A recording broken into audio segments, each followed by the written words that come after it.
Sir क्या दलितों को यहाँ भी बोलने की इजाजत नहीं है सर? अगर सबको 4 मिनट दे दो मुझे दे दो। ये भेदभाव नहीं चलेगा दलितों के साथ। Time is 4 minute. Don't waste. भाई सर आप चेक करो, अगर सबको 4 मिनट दिए तो आप मना करो, मैं बंद कर देता हूँ उसको।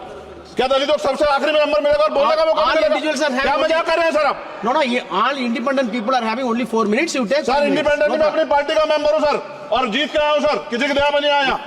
ये सरकार आलोचना डरती है। कितने लोग जेल में बंद है? मिरान हैदर, खालिद सैफी, उमर खालिद खान, सिफा खान, गुलफ्शा फातिमा और आजम खान साहब राजनीतिक विरोध में बंद है। आज हम संविधान की गौरवशाली यात्रा पे बात करने के लिए चर्चा कर रहे हैं। कल से ये चर्चा चल रही है सर। मैंने बहुत सारे दोनों पक्ष के और जितने भी हमारे मेंबर है सुना सर, उनको बड़े बड़े नेता हैं सर। इसके भाग 1 में लिखा हुआ है India that is Bharat, Hindustan नहीं लिखा हुआ है सर। लेकिन सारे नेता संविधान पर चर्चा कर रहे हैं, लेकिन हिंदुस्तान ही कहेंगे, भारत कहने की हिम्मत नहीं जुटा पा रहे हैं। ये बड़ा सवाल है सर कि क्या संविधान के हिसाब से बात रखी जा रही है।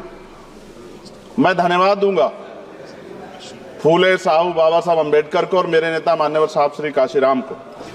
25 नवंबर 1949 को संविधान को सौंपते हुए डॉक्टर बाबा साहब अम्बेडकर ने कहा था कि 26 जनवरी 1950 को हम विरोधाभास भरे जीवन में प्रवेश करने जा रहे हैं। राजनीतिक जीवन में तो हमारे पास समानता होगी, लेकिन सामाजिक और आर्थिक जीवन में असमानता होगी। क्या ये चुनौती आज 73 साल बाद दूर हुई है? भारत ने 26 जनवरी 1950 को संविधान लागू होने के साथ खुद को एक संप्रभु लोकतांत्रिक और गणतांत्रिक राज्य होने का ऐलान किया। लेकिन सर उस समय संविधान की स्थिति ये थी कि जैसे गांव का कोई आदमी, मैं 50 की बात कर रहा हूं, वो 50 साल पहले शहर में आ जाता और बड़े लोगों की महफिल में चला जाता, उस जहां वो खाना खा रहे हो, और वो टेबल पे नैपकिन को खा के जो है ये कहता कि ये तो फीका, क्योंकि वो जानता ही नहीं था, वो समझता नहीं था संविधान को, संविधान है क्या। संविधान उसके लिए महज दस्तावेज था। ये जिम्मेदारी थी राजनीतिक दलों पे कि वो संविधान को व्यवहार में लेके आते। और इसके इतने सारे आर्टिकल हैं, अगर इनको व्यवहार में लाया जाता तो मुझे लगता कि आज देश बहुत बदल गया होता। बाबा साहब ने कहा था कि लोकतंत्र भारतीय भूमि का केवल ऊपरी पोशाक है, उनके अनुसार यहाँ की संस्कृति अनिवार्य तौर पर लोकतांत्रिक है। भारत जैसे गरीब और गैर बराबरी वाले देश में संविधान के जरिए छुआछूत खत्म करना, वंचितों के लिए सकारात्मक उपाय करना, सभी वयस्कों के लिए मतदान का अधिकार देना और सबके लिए सम्मान अधिकार तय करना, ये बहुत बड़ी उपलब्धि थी सर।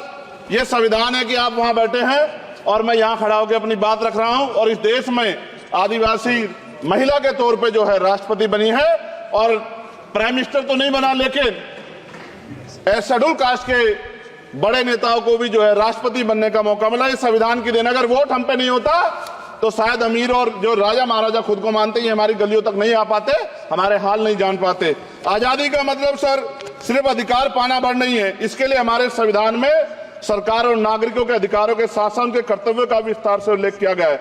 बाबा साहब ने संविधान सभा में दिए गए भाषण में कहा था कि स्वतंत्रता आनंद का विषय है, पर अब हमें अपनी जिम्मेदारियों पर भी ध्यान देना होगा। संविधान ने सुनिश्चित किया कि रानी के पेट से राजा जन्म मिलेगा, वोट से नेता तैयार होगा। आर्थिक बराबरी के लिए सरकार क्या कर रही है? गरीब और गरीब हो रहा है और अमीर हो रहा है। सुबह उठते कहीं बम की धमकी मिलती, कहीं दंगे की। ये अमृत काल है सर या धमकी काल है? कितना बढ़ रहा है आर्टिकल 15 सर। भारत में आज भी घोड़ी चढ़नी बैठते होती है सर। क्या दलितों को यहाँ भी बोलने की इजाजत नहीं है सर? अगर सबको 4 मिनट दे दो मुझे दे दो। ये भेदभाव नहीं चलेगा दलितों के साथ। Time is 4 minute. Don't waste. भाई सर आप चेक करो, अगर सबको 4 मिनट दिए तो आप मना करो, मैं बंद कर देता हूँ उसको। क्या दलितों को सबसे आखिरी में नंबर मिलेगा और बोलने का मौका मिलेगा? क्या मजाक कर रहे हैं सर आप? नो, ये all independent people are having only 4 minutes. You take sir. Independent में अपनी पार्टी का मेंबर हूं सर, और जीत के आया हूं सर, किसी की दया में नहीं आया। Take 1 minute and finish sir. कल भी बोले एक दलीय पार्टी के लोग, आप मौका दो सर।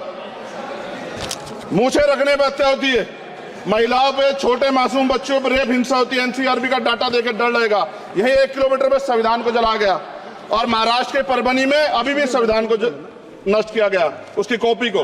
आर्टिकल 25-26 में संविधान में सभी को धार्मिक आजादी। कहाँ है दलितों की, मुसलमानों की, जैनों की, बौद्धों की, ईसाइयों की? छत्तीसगढ़ में सतनामी समाज को संविधान की अपनी धार्मिक आजादी के आधार पर जो है उनको अपमानित करके जेल में बंद कर दिया। संभल, अजमेर, अयोध्या सब इसका उदाहरण है। ये सरकार आलोचना डरती है। कितने लोग जेल में बंद है?